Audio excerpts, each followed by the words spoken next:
Hello नमस्कार आदाब सत श्री अकाल दोस्तों, मैं हूं स्नेहा और आप देख रहे हैं साम टीवी। हमारे सेक्स एक सुखी जीवन का मंत्र इस खास शो में आप सभी का मैं स्वागत करती हूं। दोस्तों, जब भी हमें कोई मेडिकल इमरजेंसी आती है या फिर स्वास्थ्य से जुड़ी कोई परेशानी हमें सताती है तो हम क्या करते हैं? सबसे पहले ये सारी चीज़ें हम हमारे परिवार के साथ शेयर करते हैं। बहुत से लोगों को सेक्स लाइफ से जुड़ी कई सारी दिक्कतें, कई सारी परेशानियाँ होती है, इनका सामना उनको करना पड़ता है। पर अफसोस कि इस बारे में कोई भी खुलकर चर्चा नहीं करना चाहता, नहीं ना, क्योंकि इस बारे में बात करने से हमें हिचकिचाहट होती है। लेकिन दोस्तों, अब शर्माने की कोई भी ज़रूरत नहीं है, क्योंकि डॉक्टर विजय दहीफले हमारे साथ है और वही आपकी सारी सेक्स से जुड़ी लैंगिक समस्याओं को सुलझाएंगे, उनके सवालों के जवाब देने की बहुत ही बेहतर तरीके से कोशिश करेंगे। तो आइए शुरुआत करने से पहले जानते हैं डॉक्टर विजय दहीफले जी के बारे में। डॉक्टर विजय दहीफले ये एक जाने माने सेक्सोलॉजिस्ट, यूरोलॉजिस्ट और एंड्रोलॉजिस्ट है।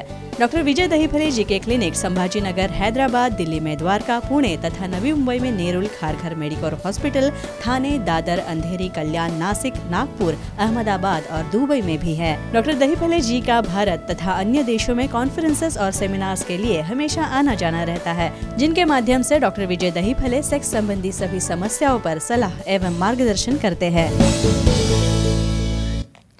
तो हमारे साथ इस वक्त हमारे स्टूडियो में मौजूद है इस शो के खास मेहमान डॉक्टर विजय दहीफले, जो आपकी सेक्स संबंधी सारी लैंगिक समस्याओं का करेंगे समाधान। तो आइए उनका स्वागत करते हैं। Doctor welcome. नमस्ते। तो आज हम काफ़ी अलग टॉपिक लेने वाले हैं। सेक्स सिर्फ शरीर के लिए नहीं है, तो आपसी रिश्ते को भी दो जानों के बीच में, दो दिलों के बीच में आपसी जो रिश्ता है उनको भी ये सेक्स जो है काफ़ी मजबूत करता है, काफ़ी स्ट्रॉन्ग करता है। लेकिन कई बार सेक्स में जो एक रास्ता आती है वही पन आता है ना, उसके वजह से आपकी रोमांटिक लाइफ काफ़ी जल्दी बेरंग, बोरिंग हो सकती है। और इसी के लिए सेक्स पोजीशन का महत्व अलग है। हर सेक्स पोजीशन का अपना अलग ही आनंद होता है और बहुत सी सेक्स पोजीशंस जो है वो ऐसी है जो हर किसी को पसंद आती है। हर एक पोजीशन का अलग अलग आनंद है, अलग अलग मायना है। लेकिन बहुत सी सेक्स पोजीशन ऐसी है जिनके लिए शरीर का लचीलापन, शरीर की मजबूती, आपका फिटनेस बहुत ही ज़रूरी है। तो आइए आज हम जानेंगे ऐसे ही कुछ अलग अलग सेक्स पोजीशंस के बारे में। तो सबसे पहले ये कहना चाहती हूँ मैं कि डॉक्टर साहब, सेक्स पोजीशन जो है डॉक्टर साहब, काफ़ी बार ये ऐसा एक विषय है ना, काफ़ी दिलचस्प है।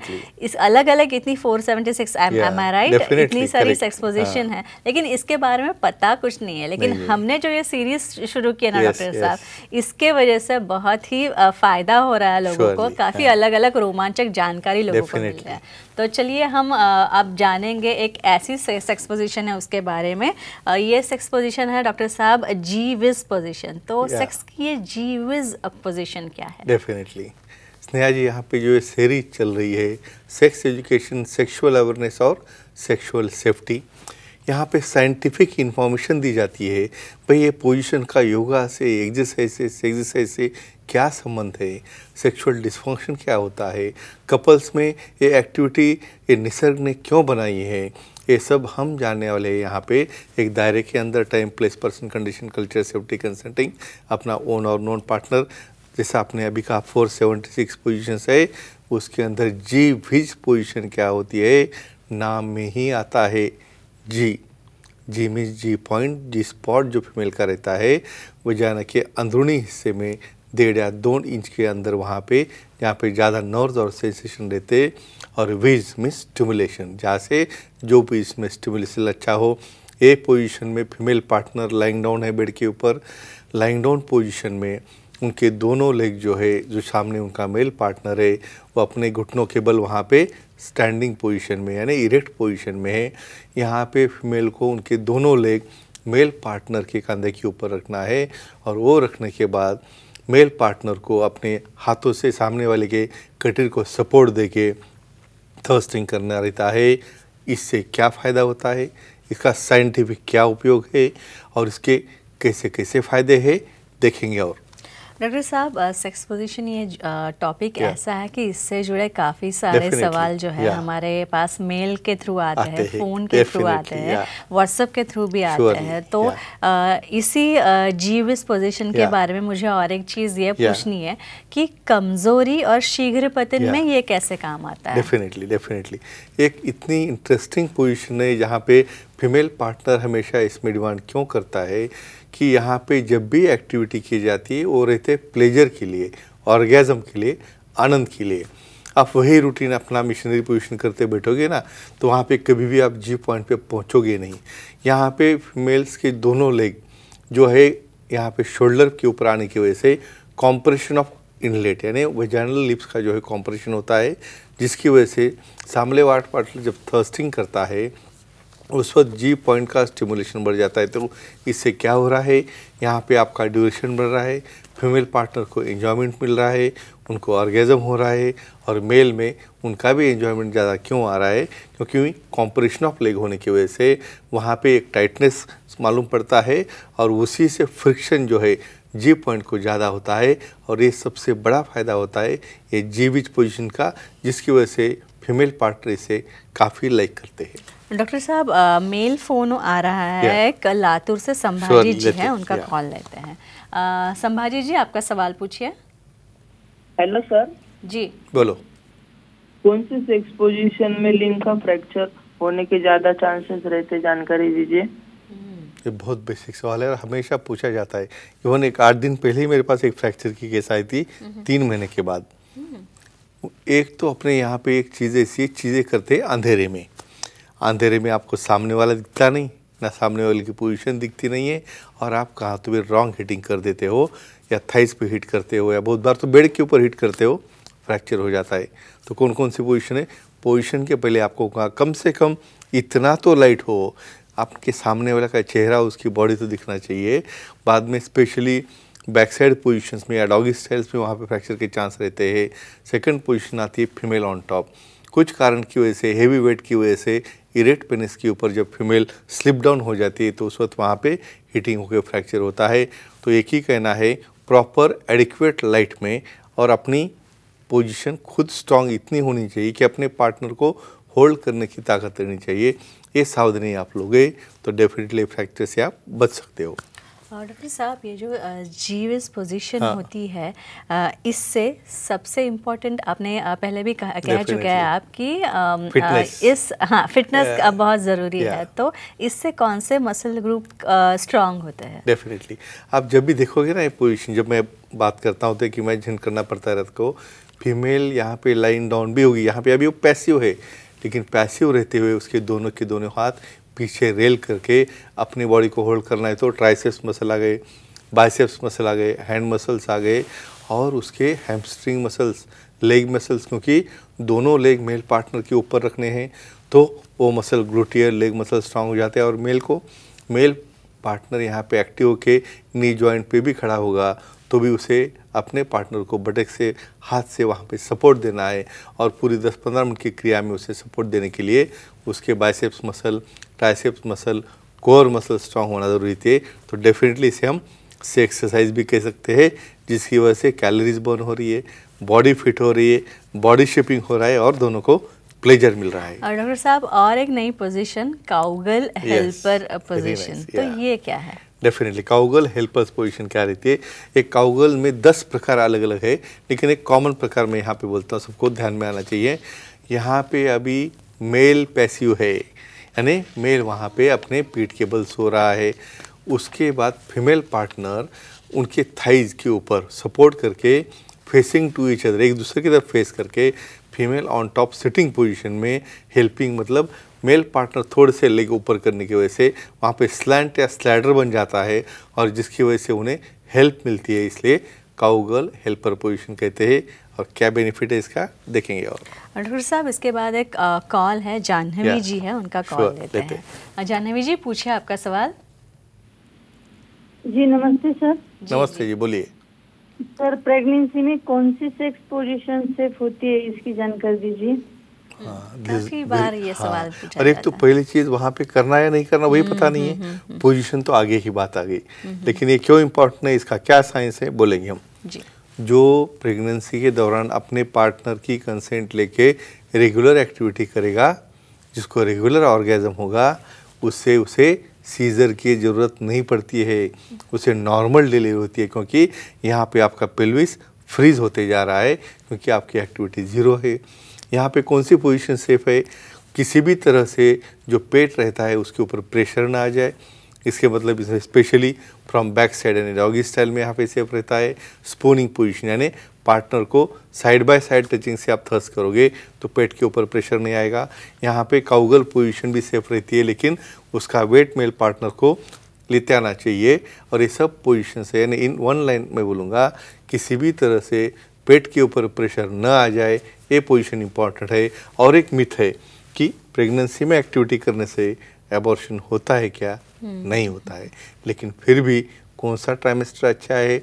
जब कुछ थोड़ा बहुत ब्लीडिंग होगा या कुछ शॉ यानी डिस्चार्ज होगा, करना चाहिए नहीं करना चाहिए, ये सब लिखा है सुखी जीवन के मंत्र के बुक में। और कुछ भी डाउट हो तो सेक्सोलॉजिस्ट यूरोलॉजिस्ट एंड्रोलॉजिस्ट के मिलके सलाह मशवरा करके ही ये करना है, क्योंकि बेबी और मदर दोनों प्रीशियस रहते हैं। डॉक्टर साहब, ये काउगल पोजीशन से, काउगल हेल्पर पोजीशन से कौन से मसल ग्रुप स्ट्रांग होते हैं? Very nice question. यहाँ पे हमें एक्टिविटी करनी है फिटनेस के लिए, एंजॉयमेंट के लिए, आनंद के लिए और अपने पर्सनैलिटी के लिए। काउगल पोजीशन में फीमेल एक्टिव रहने की वजह से उनके दोनों लेग मसल, एंकल जॉइंट और उनके दोनों हाथ मेल पार्टनर के लेग्स के ऊपर प्रेस करके रखना पड़ता है। तो इसलिए हैंड मसल कम से कम 10 मिनट तो क्रैम्प में नहीं जाना चाहिए। तो अपने शोल्डर मसल्स, कोर मसल्स जो रहते हैं बॉडी के, वो मसल्स, और मेल को भी वहाँ पे उनके हाथों से, फोरआर्म हैंड मसल से वहाँ पे होल्ड करना पड़ता है काफ़ी देर के लिए। तो ये मसल स्ट्रांग होते हैं, कैलोरीज भी बर्न होती है और एंजॉयमेंट भी मिलता है। और इस काउगल हेल्पर पोजीशन और फिटनेस का क्या संबंध? हाँ, वेरी नाइस क्वेश्चन जी। वही फिटनेस नहीं होगा तो इस प्रकार के कोई जो प्रयोग है वो करना थोड़ा सा कंट्रोल में रखना है। क्यों? क्योंकि यही पोजीशन में वहाँ पे स्लाइडिंग है, स्लैंट है उनके थाइस का, मेल नीचे सो रहा है, उसका इरेक्ट वहाँ पे ऑर्गन है, और वहाँ से गलती से भी फीमेल पार्टनर स्लिप होकर उसके ऊपर हिट हो गई तो वहाँ पे फ्रैक्चर हो सकता है। इसलिए उसका भी होल्ड अच्छा चाहिए और मेल पार्टनर को इतनी ताकत चाहिए, कम से कम उसे होल्ड करने आना चाहिए, तो ही ये ट्राई करना है। अधिक इन्फॉर्मेशन के लिए वो सुखी जीवन का मंत्र का बुक देख सकते हैं। तो फ्रेंड्स, आपके नॉलेज के लिए आपकी पसंदीदा जो आपके कमेंट्स है वो ध्यान में रखते हुए और इसका साइंस जानने के लिए ऐसे एक्सपोजिशन हम आपको इन्फॉर्मेशन दे रहे और इसका काफ़ी अच्छी तरह से अपने दायरे में यूज़ करके आप और अपने पार्टनर को एन्जॉयमेंट मिले और एक प्रकार का सेटिस्फैक्शन मिले, यही हमारा हेतु है।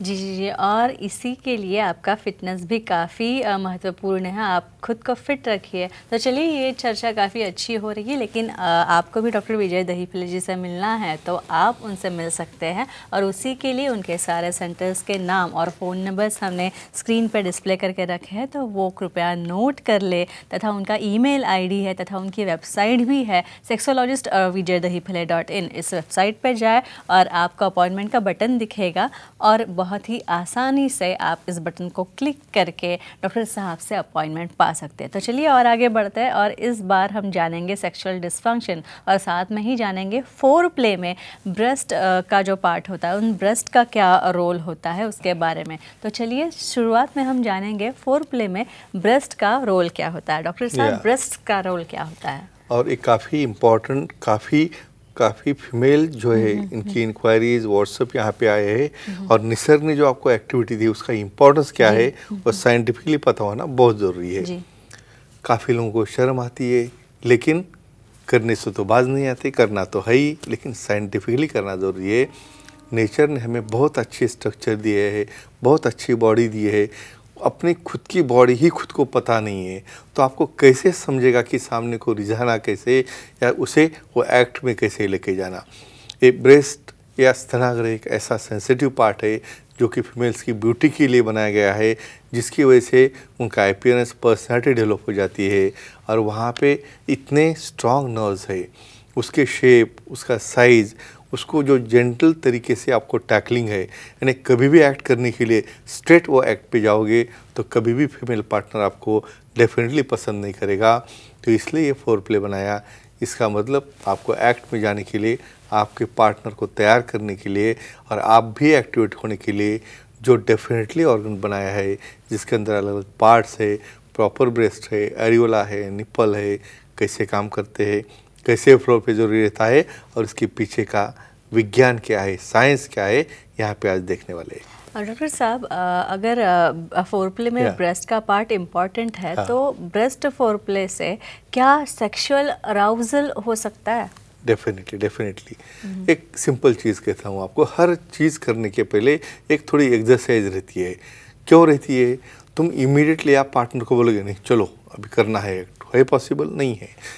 जो नर्व्स, कम से कम टन्स ऑफ नर्व्स हमारे निप्पल में रहते हैं, टर्म्स ऑफ नर्व्स हमारे एरियोला में रहते हैं और स्ट्रक्चर अपनी बॉडी ऐसी बनी है, यहाँ पे जो सेंसेशन निप्पल को स्टिमुलेट करने से कॉर्टेक्स में जाता है, वही सेंसेशन आपके क्लाइटोरिस यानी अपने आउटर लिप्स के ऊपर जो राउंडेड पार्ट रहता है, तो दोनों सेंसेशन सेम रहते हैं और उसे धीरे धीरे टच करने के बाद, उसे टैकल करने के बाद अपने आप न्यूरोवास्कुलर सिस्टम जो है वो इम्पल्स लेके जाती है। इसका मतलब डेफिनेटली अपने अराउजल शुरू होता है और ये काफ़ी लोगों को पता नहीं रहता है, इसलिए बहुत बार फीमेल पार्टनर सामने वाले पार्टनर से डिसमूड रहता है, उसमें इन्वॉल्व नहीं होता और कुछ करने के लिए ऐसा ही ऐड करके वो निकल जाते, ना इसे एंजॉयमेंट नहीं ना उसे एंजॉयमेंट नहीं। और डॉक्टर साहब, इसके बाद धर्माबाद से कॉल है, धनंजय जी आपके साथ बात करना चाहते हैं। धनंजय जी, सवाल पूछिए आपका। नमस्ते सर। नमस्ते जी, बोलिए। डिलीवरी होने के बाद ब्रेस्ट फोरप्ले कब करना चाहिए और कैसे, जानकारी दीजिए। Basic important question.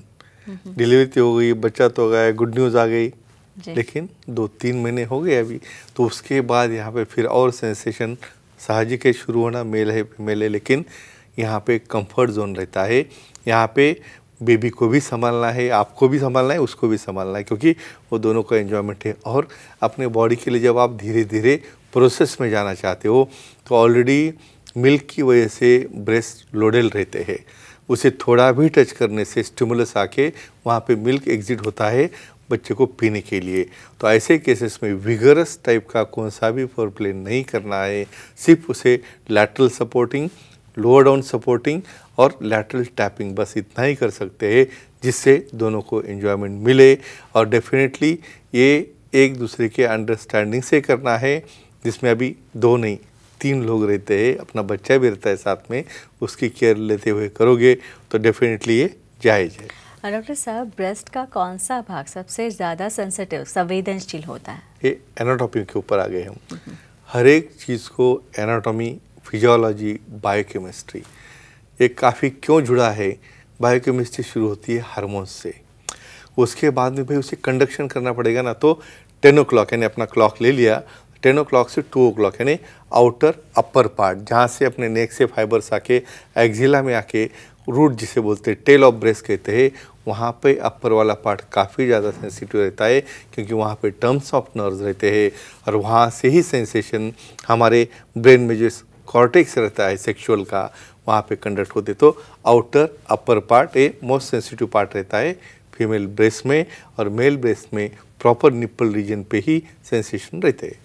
डॉक्टर साहब, काफ़ी सारे कपल्स का ये एक भी सवाल होता है कि क्या ब्रेस्ट फोरप्ले में बातचीत करने से एक दूसरे से क्या फ़ायदा होता है? कितना इम्पोर्टेंट क्वेश्चन है जी। यहाँ पे तो पता ही नहीं बातचीत करना। फ्रेंड्स, आपको एक चीज़ कहना चाहता हूँ, कभी भी हम हमारा पिक्चर लास्ट में नहीं दिखते हैं, इमीडिएट आगे एक्ट कर ली हो गए बाजू में, जमता है ऐसा नहीं है। यहाँ पे आप जब एक दूसरे के साथ आ रहे हो तो कुछ बातें है, कुछ डिस्कशन है, कुछ लव वाली डिस्कशंस है, कुछ समझो कोई सॉन्ग है, या इस तरह से आपको बातें करनी है।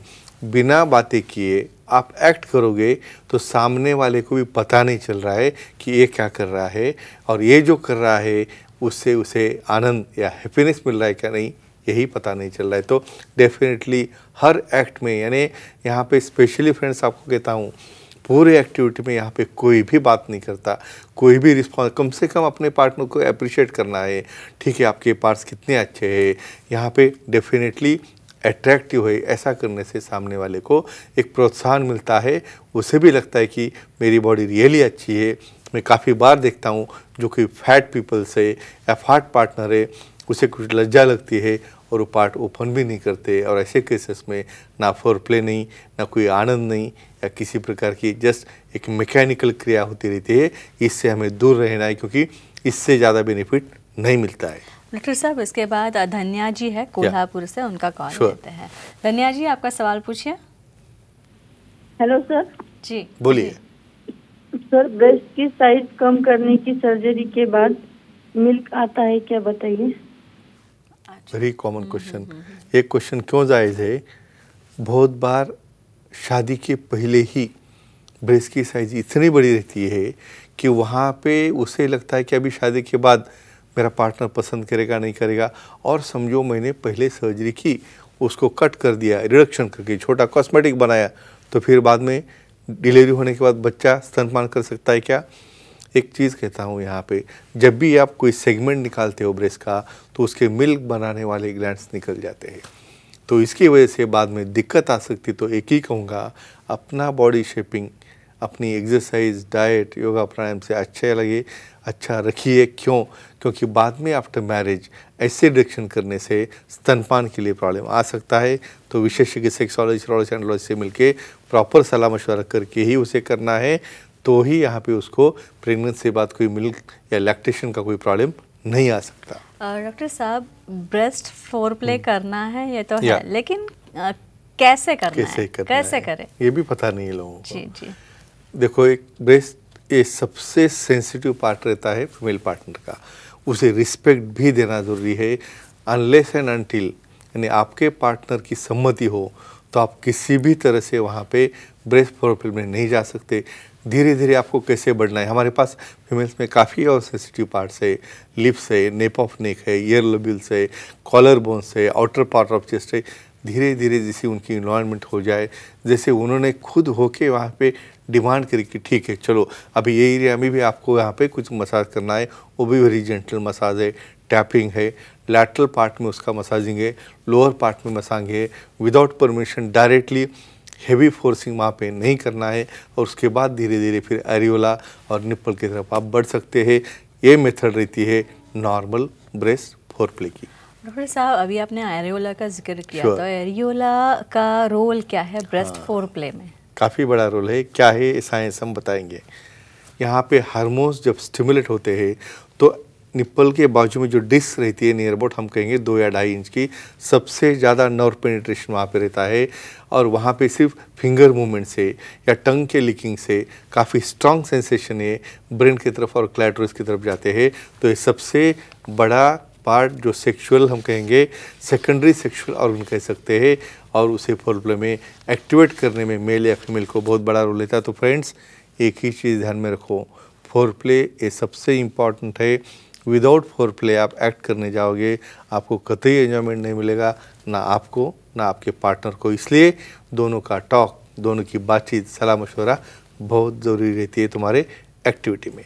जी डॉक्टर साहब, बहुत ही अच्छी जानकारी दी है आपने, और बहुत ही साइंटिफिक है। फोरप्ले वैसे तो बेसिक है, सबसे ज़्यादा महत्वपूर्ण भी है। तो ये चर्चा काफ़ी अच्छी रही, लेकिन आपको भी डॉक्टर साहब से मिलना है, तो आप उनके सारे सेंटर्स के नंबर्स नोट डाउन कर लीजिए जो आपको इस वक्त स्क्रीन पे दिख रहे हैं, तथा डॉक्टर साहब की वेबसाइट है sexologistvijaydahipare.in। इस वेबसाइट पे आपको अपॉइंटमेंट का बटन दिखेगा, वो क्लिक कीजिए और बड़ी आसानी से आप डॉक्टर साहब की अपॉइंटमेंट जो है वो पा सकते हैं। तो चलिए और आगे बढ़ेंगे, और सेक्सुअल डिसफंक्शन के साथ ही हम जानेंगे कमज़ोरी और मोटापा, इन दोनों का क्या कनेक्शन है और इससे क्या कठिनाइयाँ आ सकती है आपके सेक्सुअल लाइफ में, ये हम जानने वाले हैं। तो सेक्सुअल डिसफंक्शन या कमज़ोरी में मोटापे का रोल क्या है, ये सबसे पहले हम डॉक्टर साहब से जानेंगे। डॉक्टर साहब, मोटापे का रोल क्या है और सेक्सुअल एक्टिविटी से इसका क्या संबंध है, इसका हम पूरी फिजियोलॉजी क्या रहती है और उसके ट्रीटमेंट क्या रहती है, ये सब डिस्कस करेंगे। कई बार ऐसा होता है कि ये सिर्फ मोटापे की वजह से ही किसी लड़की की या लड़की की शादी नहीं होती। क्यों नहीं होती होगी? क्योंकि ये स्टडी से जाना गया है कि जिसमें मोटापा है उसके हाइट बॉडी वेट के कंपैरिजन में उसका बेसिक मेटाबॉलिक रेट BMR जिसे बोलते हैं वो अफेक्टेड होगा, या 80, 90, 100 kg के ऊपर पार्टनर होगा, तो डेफिनेटली वहाँ पे हार्मोनल इम्बैलेंस होता है, उसको और कोई डिसीजेस होने के चांसेस रहते हैं और उससे उन्हें सेक्सुअल डिसफंक्शन भी आता है, लॉस ऑफ लिबिडो भी होता है। तो जब तक आपकी ओबेसिटी ट्रीट न हो जाए तब तक आप कोई रिलेशनशिप बनाने में या ये करने में क्यों नहीं आगे जाना है, क्योंकि बाद में जो आने पर प्रॉब्लम्स है जो मैं डे टू डे ओपीडी में देखते रहता हूँ, लेकिन हर चीज़ को सोल्यूशन है आप सेक्सोलॉजिस्ट एंड्रोलॉजिस्ट यूरोलॉजिस्ट को मिलने के बाद। डॉक्टर साहब, जिन जिन व्यक्तियों को मोटापा है, हाँ। वो मोटापा होने से कितने प्रतिशत लोगों को साधारण कमजोरी आती है? हाँ, वेरी गुड क्वेश्चन। अभी तुम ऑल ओवर वर्ल्ड की स्टडी करोगे, तुम्हारे जंक फूड है, लेट नाइट वहाँ पे जागरण है, टाइमिंग आपके अच्छे नहीं है, हैबिट्स है, स्मोकिंग है, ड्रिंकिंग है, अल्कोहल है, इसकी वजह से आपका मोटापा इतने बढ़ते जा रहा है। तो कितना है प्रतिशत? 30% टू 90%, यानी 30 से 90% लोगों में इसका प्रिवेंशन है। यानी इमेजिन करो 100 में से 30 टू 90% मेल या फीमेल अफेक्ट हो रहे हैं और इसे प्रिवेंट करना बहुत ज़रूरी है। कैसे प्रिवेंट करेंगे, कैसे उसका सेक्स में फ़ायदा होता है, देखेंगे। और डॉक्टर साहब, इसके बाद गोवा से कॉल है, सैमुअल डिसोजा आपके साथ Sure, बात करना चाहते लेते हैं। सैमुअल जी, आपका सवाल पूछिए। सर, मोटापे की वजह से लिंग छोटा हो तो उससे क्या ट्रीटमेंट होती है, मालूमात दीजिए। ये सबसे बड़ा प्रॉब्लम जी, होता है। जी। क्यों होता है? देखो, समझो आप जैसे जैसे मोटे हो रहे हो ना, तो आप दिखते हैं फीमेल जैसे, यानी आपके ब्रेस्ट बड़े हो रहे हैं, आपकी तोंद बाहर आ रही है और आपका पेनिस अंदर जा रहा है। क्यों हो रहा है? कि आपके अंदर टेस्टोस्टेरोन के बजाय ईस्ट्रोजन बनना शुरू होता है और ये ईस्ट्रोजन वेट पुट ऑन करता है, आपका लुक अच्छा नहीं दिखता है, सामने वाला पार्टनर कम से कम अट्रैक्ट तो होना चाहिए देखने के बाद। तो ये लिंग के बाजू में जो फैट रहता है, प्यूबिक का बोन का फैट, वो पूरा अंदर लेता है और बहुत बार उसे यूरिनेशन के लिए भी वो बाहर नहीं आता। और कुछ लोगों में तो एक्ट ही पॉसिबल नहीं होता, एक तो खुद की बॉडी ही खुद को वहाँ पे लिफ्ट नहीं होती, तो उसके बाद में फिर उसका इरेक्शन होना, एक्ट करना, ये काफ़ी डिफ़िकल्ट चीज़ें रहती है। तो डेफिनेटली इसे भी सोल्यूशन है। क्या सोल्यूशन है, क्या ट्रीटमेंट है, देखेंगे आगे। डॉक्टर साहब, और कौन सी घातक प्रकार की कमजोरी मोटापा अपने साथ लाता है? डेफिनेटली अकेला नहीं आता जी। बर्गर खाओ, पिज़्ज़ा खाओ और कुछ खाओ तो जाएगा कि आप भी बन गए बर्गर यहाँ पे। जी। तो यहाँ पे मोटापे के साथ डायबिटीज़ आ गया, उसे डायबिसिटी कहते हैं, ब्लड प्रेशर आ गया, हाइपर कोलेस्ट्रोलॉमिया आ गया, हाइपर लिपिडेमिया आ गया और बेसिक मेटाबॉलिक रेट्स के डिसीज़ आ गए। तो इससे क्या हो रहा है, आप तो बन गई पूरी डिसीज़ की दुकान। तो ऐसे ही इसमें आपकी लाइफ एक्सपेक्टेंसी, आपकी पर्सनैलिटी, ये सब कुछ अफेक्ट होता है। आपकी क्रियाशीलता कम होती है, आपकी सेक्सुअल भावना और एक्ट भी कम हो जाता है।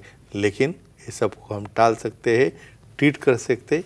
कैसे, देखेंगे। और डॉक्टर साहब, मोटापे से क्या महिलाओं को भी आ सकती है कमजोरी? हाँ, वेरी नाइस क्वेश्चन। सिर्फ कमजोरी भी नहीं, वंध्यत्व भी आता है, यानी बच्चा नहीं होने की शिकायत है, इनफर्टिलिटी की समस्या। फीमेल में मेंसेस अफेक्ट होना, यानी जो ओबेसिटी है, पीसीओडी कहते हैं, पॉलीसिस्टिक ओवेरियन डिसीज, यानी यही आपकी जेनेटिक फैक्टर हो या खाने की आदतें हो, इतना वेट बढ़ते जा रहा है आपका कि उसकी वजह से ये हार्मोन इम्बैलेंस होते जा रहा है, टेस्टोस्टेरोन की मात्रा यहाँ पे चेंज हो रही है, ओवुलेशन नहीं हो रहा है, ओवुलेशन नहीं हुआ तो बच्चा नहीं होगा, फिर उसके बाद एलएच सर्ज नहीं होगा, फिर ये साइकिल आपका डिप्राइव होते होते वहाँ पे आपको लॉस ऑफ लिबिडो, इच्छा ही नहीं होती, फिर बाद में थायराइड आ जाता है, वहाँ पे नीचे ड्राइनेस आता है, लॉस ऑफ इंटरेस्ट है, और फिर कैसे आपका सेक्सुअल लाइफ आगे बढ़ेगा।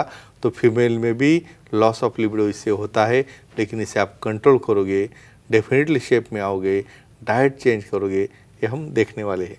डॉक्टर साहब, और एक कॉलर है हमारे साथ, अंधेरी से जुड़ी है, रिया जी, उनका कॉल लेते हैं। रिया जी, आपका सवाल पूछिए। प्रणाम सर। जी। प्रणाम जी, बोलिए। मोटापे की वजह से स्त्रियों में सेक्स की भावना कम होती है क्या, इसकी जानकारी दीजिए। हाँ, इसे कंटिन्यू करते हैं। क्यों भावना कम होती होगी?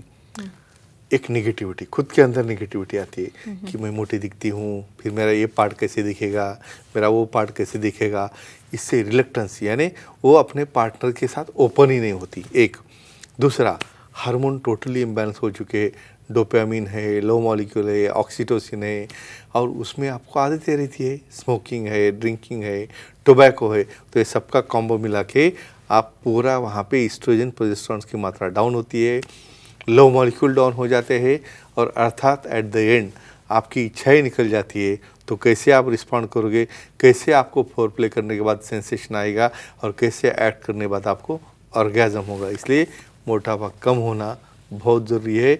जो सेक्सुअली एक्टिव रखता है और अपनी खुद की बॉडी बिल्डिंग इमेज वो भी स्ट्रांग होती है जब आप शेप में आ जाते हो। तो डॉक्टर साहब, कोई भी ऐसा व्यक्ति जो मोटापे से प्रभावित है, अगर वो अपनी लाइफस्टाइल बदलता है, तो क्या ये उसकी मदद ये पॉसिबल है? हर एक को ट्रीटमेंट जो है ये डेफिनेटली चेंज करेगा। क्या करना है उसमें, सिर्फ मैं जो डिस्कस कर रहा हूँ वो सुनना नहीं है। एटलीस्ट आधा या 1 घंटा मॉर्निंग में वॉक करो, एक्सरसाइज, योगा, प्राणायाम जो करना है करो। हम बाकी आदतें बंद करने के लिए नहीं बोल रहे, उसे कंट्रोल में लेके आ जाओ। डाइट में डेफिनेटली बैलेंस डाइट रखो। इंडियन डाइट है, सबसे अच्छा डाइट है वर्ल्ड में का। एक्सरसाइज, योगा, प्राणायाम, डाइट कंट्रोल, ये सब करने से डेफिनेटली आप शेप में आते हो। ज़रूरत पड़े तो लास्ट में है ना कुछ लाइपोसक्शन है या कुछ मेडिसिन है, उससे भी हम कम होते हैं, लेकिन natural treatment is the best treatment. जी डॉक्टर साहब, और मोटापे से आने वाली जो कमज़ोरी है, इसका कुछ इलाज हो सकता है क्या? हाँ, होता है, लेकिन विशेषज्ञ को दिखाने के बाद। जी जी। यहाँ पे खुद को छुपा के रखना, ट्रीटमेंट नहीं लेना, ठीक है रहने तो क्या होने वाला है इससे, ऐसा करके फ़ायदा नहीं है। मेल हो फीमेल हो, दोनों को भी एंजॉयमेंट मिलना ज़रूरी है। वहाँ पे बहुत अच्छी तरह के मेडिसिन है, वहाँ पे बहुत अच्छी तरह के वासोडाइलेटर्स है, हार्मोनल ट्रीटमेंट्स है। ज़रूरत पड़े तो लाइपोसक्शन से वो फैट निकाल के वहाँ की लिंग की साइज़ भी बढ़ सकती है। ये सब ट्रीटमेंट्स अवेलेबल है, लेकिन इसलिए आपको सेक्सोलॉजिस्ट, यूरोलॉजिस्ट, एंड्रोलॉजिस्ट से मिलना है, सलाह मशवरा करना है, और अपना मोटापा करके सिर्फ सेक्सुअल लाइफ नहीं, अपनी पर्सनैलिटी, अपना लुक और अपने पार्टनर से जो रिलेशनशिप है, ये सब कुछ आप अच्छे कर सकते हो, और डेफिनेटली अपना सेक्सुअल लाइफ आप एंजॉय कर सकते। जी, ये बात डॉक्टर आपने बहुत सही कही कि अगर आप खुद को पसंद करने लगे तो आप में काफ़ी सारी पॉजिटिविटी भी आएंगी, और आप काफ़ी प्रॉमिसिंग भी लग पाएंगे, और इसी का उपयोग जो है आपकी सेक्सुअल लाइफ में भी होगा, और काफ़ी सारा फ़ायदा होगा। तो दोस्तों, ये थे हमारे खास मेहमान डॉक्टर विजय दहीफले, जिन्होंने सेक्स समस्या और उनके उपायों पर बहुत ही अच्छी और वैज्ञानिक जानकारी दी। और अगर आपको भी डॉक्टर साहब से मिलना है, उनसे सलाह लेनी है, तो स्क्रीन पे जो नंबर हमने दिए हैं वो नंबर आप नोट डाउन कर लीजिए। साथ ही अंधेरी, दादर, नवी मुंबई में नेरुल, खारघर में मेडिकोर हॉस्पिटल तथा थाने, कल्याण, नासिक, संभाजी नगर, हैदराबाद, नागपुर, दुबई में भी डॉक्टर विजय दहीफले जी के क्लिनिक्स है। वहाँ पे जाके आप डॉक्टर साहब से मिल सकते हैं, और तथा आपकी सारी समस्याओं से छुटकारा पा सकते हैं। लैंगिक समस्याओं का निदान जो है आप यहाँ पे कर सकते हैं, और उस पर काफ़ी सारी समाधान, काफ़ी सारे उपचार आप पा सकते हैं। तथा उनकी वेबसाइट है sexologistvijaydahifale.in। इस वेबसाइट पे आप अपॉइंटमेंट का बटन जो है वो बटन आपको दिखेगा, ये बटन क्लिक कीजिए, और डॉक्टर साहब आपको बड़ी आसानी से इस तरह अपॉइंटमेंट आप उनकी लेकर आप उनसे मिल सकते हैं, और बहुत ही सरल तरीके से सारी समस्याओं से छुटकारा पा सकते हैं। तो डॉक्टर साहब, आप यहाँ पे आए और बहुत अच्छी जानकारी दी, इसलिए आपका बहुत बहुत शुक्रिया। Thank you. तब वक्त हो चला है दर्शकों से विदा करने का, उनको बाय बाय बोलने का। चलो उनसे विदा करते हैं। तो अलविदा, गुड नाइट, शब्बा खैर।